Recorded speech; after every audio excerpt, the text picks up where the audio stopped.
this is still special. For the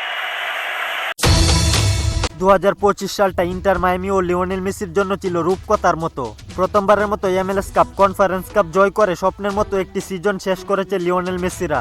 বছর শেষে 2026-এ hotcake FIFA বিশ্বকাপ, কিন্তু এর আগেও লিওনেল মেসির ইন্টার মায়ামির সামনে বড় আরেকটি শিরোপা জয়ের সুযোগ, কনকাকাফ চ্যাম্পিয়ন্স কাপ। লক্ষ্য একটাই, মহাদেশের সেরা হওয়া।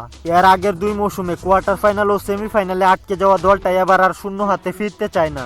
MLS কাপে চ্যাম্পিয়ন হওয়ায় ইন্টার মায়ামি এবার সরাসরি খেলবে রাউন্ড অফ 16-এ, অর্থাৎ মার্চের তৃতীয় সপ্তাহেই শুরু হবে মহাদেশ সেরা হওয়ার লড়াই। রাউন্ড অফ 16-এ ইন্টার মায়ামির প্রতিপক্ষ হতে পারে ন্যাশভিল এফসি, আর ন্যাশভিলের বিপক্ষে ম্যাচ মানি লিওনেল মেসির গোল উৎসব। এরপর কোয়ার্টার ফাইনালে ইন্টার মায়ামির প্রতিপক্ষ হতে পারে 7 বারের কনকাকাফ জয়ী মেক্সিকোর বিখ্যাত ক্লাব আমেরিকা। কোয়ার্টার ফাইনাল জিততে পারলে সেমিফাইনালে মেসিদের প্রতিপক্ষ হতে পারে টাইগ্রেস, অথবা MLS কাপ ফাইনালের প্রতিপক্ষ হোয়াইট ক্যাপস। এই ভ্যানকুভার হোয়াইট ক্যাপসকে হারিয়ে MLS কাপের প্রথম শিরোপা জিতেছে ইন্টার মায়ামি। এরপরে কনকাকাফ ফাইনাল, যেটা এখনো জেতা হয়নি ইন্টার মায়ামি।